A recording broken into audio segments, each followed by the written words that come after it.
Bonjour à toutes et tous, on s'intéresse dans cette vidéo à quelques rappels sur les découpages usuels pour le calcul intégral. Lorsqu'on doit intégrer sur un contour, une surface ou un volume, on doit souvent exprimer les vecteurs dl, delta s ou la quantité élémentaire delta tau. Eh bien, on va apprendre à retrouver les expressions de ces vecteurs ou quantités dans différents cas, et l'important c'est bien à chaque fois de repérer le vecteur qu'on va exprimer ou le petit volume, de le dessiner pour retrouver son expression. Alors il n'y a que un repère cartésien où c'est immédiat et que ça peut aller assez vite. Si par exemple on prend le point M ici, qui est repéré par ses coordonnées x, y, z dans le repère cartésien, eh bien on peut décider de déplacer ce point M d'un vecteur déplacement élémentaire dl, et il y a trois manières de déplacer m. Soit on peut le déplacer un petit peu suivant ex, on peut le déplacer d'une quantité dx suivant x, donc une variation de x suivant x, on peut aussi le déplacer suivant z d'une variation de z, mais on peut aussi le déplacer suivant y dans la troisième dimension d'une variation de y. Et donc d'une manière générale, le déplacement élémentaire dl du point M va s'écrire de la forme dxex plus dyey plus dz. Voilà, les trois manières de faire varier le point M, c'est de soit faire varier son abscisse x, sa coordonnée y ou sa coordonnée z.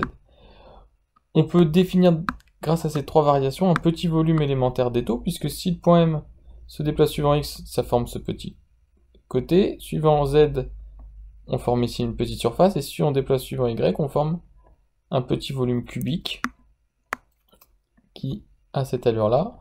Et ça, c'est le vecteur, c'est le volume élémentaire en coordonnées cartésiennes qui vaut dx, dy, dz. Donc avec dx ce côté, dz ici, et dy comme ça. Donc on remarque quelque chose d'intéressant, c'est qu'on peut former à chaque fois un volume élémentaire en prenant les composantes de dl suivant les trois axes de base, et ça c'est quelque chose qu'on va revoir souvent. Pour les surfaces, il n'y a pas de formule toute faite, puisque tout dépend de quelle surface vous prenez. Si vous prenez une surface dans le plan EX, EZ, bien, si vous prenez une surface comme ça, eh bien vous aurez delta S qui vaudra dx, dz. Mais on pourrait décider de la prendre dans le plan EX, EY, EY, EZ, et à chaque fois il faudrait adapter la notation de la surface. Donc voilà pour le repère.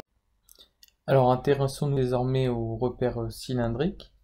Le repère cylindrique, on le rappelle, est adapté aux situations possédant un axe de révolution. Dans ce repère, un point M quelconque est repéré par sa distance à l'axe, qui fournit sa coordonnée R, et par sa hauteur depuis une origine, qui fournit la coordonnée Z. Alors, il y a une troisième coordonnée θ qu'on va présenter juste ensuite, mais aux coordonnées R et Z sont associés les vecteurs de base ER, ER et EZ. ER fuyant l'axe de révolution et EZ suivant l'axe de révolution. Le troisième vecteur de base est le vecteur Eθ, et par une vue du dessus du système, donc en mettant notre œil ici, on représente ici la vue du dessus, le point M est repéré par un angle θ par rapport à l'horizontale. Donc on redessine R ici, l'origine O ici. Alors bien sûr on ne voit plus la coordonnée Z sur cette représentation. En revanche on voit bien le vecteur ER et le vecteur Eθ. Donc voici les deux schémas qui nous aident à bien voir la base cylindrique. Et donc on va voir les manières de déplacer notre point M. Alors la première chose qu'on peut faire pour déplacer notre point M, c'est de faire varier sa coordonnée petit r. Si on augmente un petit peu petit r d'une petite variation dr, r devient r plus dr. Et dans ce cas-là, le point M se déplace horizontalement dans cette direction-là, collinairement au vecteur ER, et donc on a un déplacement élémentaire dl qui est collinaire à ER et qui est, donc c'est ce déplacement-là, un déplacement de longueur dr. On peut décider maintenant de se déplacer en faisant varier la coordonnée z et par exemple d'augmenter un petit peu la coordonnée z du point M pour se placer à z plus dz. Donc dz étant ce petit allongement, cette petite variation de z. Dans ce cas, le point M se déplace vers le haut, collinéairement au vecteur EZ, et le petit déplacement donc vers le haut est un déplacement sur une longueur dz. Et puis, la troisième manière de se déplacer pour le point M, c'est de faire varier l'angle θ. On peut faire varier l'angle θ et l'augmenter un petit peu pour qu'il devienne θ plus dθ. Et dans ce cas-là, le point M va se retrouver ici. Il va passer de ce point-là à ce point-là. Dans ce cas-là, le vecteur dl est dans cette direction-là. Il est collinéaire à Eθ. Et alors, quelle est sa longueur? Eh bien, nous nous déplaçons d'un angle dθ à une longueur r du centre de rotation. Donc, si on résume, nous nous sommes déplacés d'un angle dθ à une distance r du centre de rotation O, et bien quand nous faisons ça, nous nous déplaçons d'une longueur ici qui vaut r dθ. Je vais le redessiner un petit peu mieux. Cette longueur ici vaut r dθ quand on se déplace d'un angle dθ à une longueur r du centre. Et donc voici l'expression du vecteur dl. Et on va pouvoir maintenant déterminer l'expression du volume élémentaire en repère cylindrique. Donc on sait qu'un volume élémentaire peut être tout d'abord défini par une augmentation de la hauteur dz, une augmentation de la distance à l'axe dr, donc dz ici, dr ici, qui définissent par ailleurs une surface élémentaire dans le plan EREZ. Et si on tourne un petit peu autour de l'axe en suivant la direction Eθ, je vais essayer de bien faire apparaître la courbure sur le schéma, c'est pas évident. Voilà, comme ça. Ça va apparaître la courbure, c'est-à-dire qu'on tourne un petit peu autour de l'axe de rotation, comme ça, si on prolonge, on voit bien l'angle dθ. Et bien cette distance-ci est bien r dθ.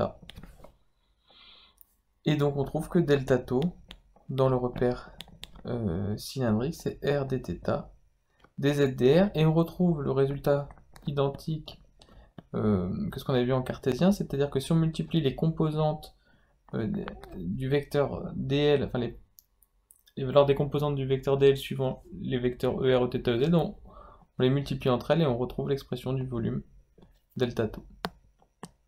Alors pour les surfaces, là encore, il n'y a pas de formule toute faite puisqu'elles dépendent de quelle surface vous allez prendre, dans quel plan vous allez la dessiner, donc il faut absolument la dessiner avant pour l'exprimer.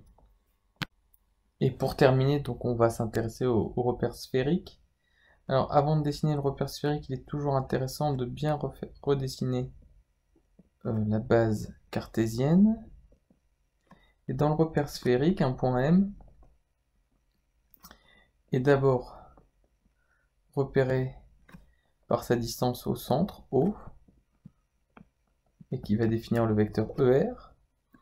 Et ensuite, on définit l'angle θ, qui est l'angle entre la verticale et le vecteur OM, qui est l'image de la latitude du point M, ce qui nous permet de définir le deuxième vecteur de base Eθ.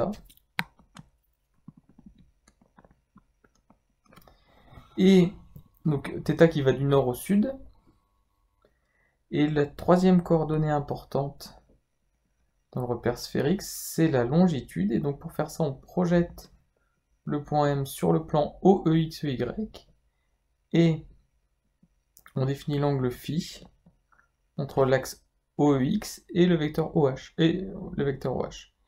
Donc φ, c'est la longitude et ça caractérise le déplacement vers l'est du point M. Donc on aura un vecteur Eφ qu'on pourra dessiner de cette sorte-là. Et donc, une fois qu'on a Rθ phi et la base ERθ phi, on peut se poser la question de comment déplacer le point M. Alors on peut déjà déplacer le point M dans cette direction-là, suivant le vecteur ER, juste en faisant varier la quantité R ici, la coordonnée R du point M. Donc si elle devient R plus dr, on se déplace de dr dans la direction ER. Donc voici la première manière de faire varier la position du point M. On peut aussi décider de déplacer le point M dans la direction Eθ. Pour cela, il suffit d'augmenter l'angle θ et qu'il devienne θ plus dθ. Dans ce cas-là, le point M va se retrouver ici et il aura avancé de cette longueur-ci. Et quelle est cette longueur? Eh bien, elle est la longueur que l'on parcourt lorsqu'on se déplace d'un angle dθ à une distance r du centre de rotation, c'est-à-dire la distance r dθ. Alors j'efface un petit peu pour qu'on y voit clair, puisque maintenant on va essayer de se déplacer suivant e phi. Ça veut dire que on va faire varier la coordonnée phi du point M en l'augmentant un petit peu, en la faisant augmenter de dφ. Alors si elle augmente de dφ, au niveau du point M, voilà ce qui va se passer, on va tourner vers l'est, autour de l'axe nord-sud. Donc c'est comme si on se déplaçait d'un angle dφ autour de l'axe nord-sud. Alors quelle est la distance que l'on parcourt? Eh bien, la distance que l'on parcourt, c'est cette longueur-ci, h, c'est-à-dire la distance entre le point M et l'axe de rotation, fois dφ. Donc on a ici plus h dφ, et c'est quelque chose que l'on parcourt vers l'est, c'est-à-dire selon le vecteur phi. Mais que vaut h? Eh bien, pour trouver ce que vaut h, souvenons-nous que cet angle-ci vaut θ et que cette longueur-ci vaut r. Ici, nous avons h, et nous avons un triangle rectangle dans lequel le sinus de θ, c'est h sur r. Et donc, en remplaçant h par son expression, on obtient donc ici la projection du déplacement suivant e phi, qui est r sinus θ dφ suivant e phi. Donc voilà l'expression du vecteur dl, et comme dans les autres cas, nous allons pouvoir exprimer le vecteur déplacement élémentaire. Alors pour ça, nous allons nous appuyer sur ce schéma. Donc à partir du déplacement élémentaire, on va pouvoir trouver le volume élémentaire. Regardons ici. Donc partons d'un point M, allons un petit peu vers le sud en nous déplaçant d'un angle dθ. Nous parcourons alors la distance r dθ. Allons un petit peu ensuite vers l'est en nous déplaçant d'un angle dφ, ce qui nous fait parcourir la distance r sinus θ dφ. Et une fois que ça a été fait, montons un petit peu en altitude d'une hauteur dr. Et bien nous réalisons ainsi un volume élémentaire dτ qui vaut r dθ fois r sinus θ dφ fois dr, c'est-à-dire r carré sinus θ dr dφ. Et voilà ici l'expression générale du volume élémentaire en coordonnées sphériques. Et encore une fois, on se rend compte que c'est le produit des composantes du vecteur déplacement élémentaire suivant les trois vecteurs de base. Donc voilà un petit peu ce qu'il faut savoir sur les découpages en coordonnées cylindriques, cartésiennes et sphériques. Il est essentiel, notamment pour ce qui s'agit du repère cylindrique et sphérique, de refaire les schémas à chaque fois et de bien se les approprier. Ils ne sont pas toujours faciles à dessiner, mais ça vaut vraiment le coup de passer un petit peu de temps à bien comprendre ce qu'on écrit pour ne jamais se tromper dans les notations.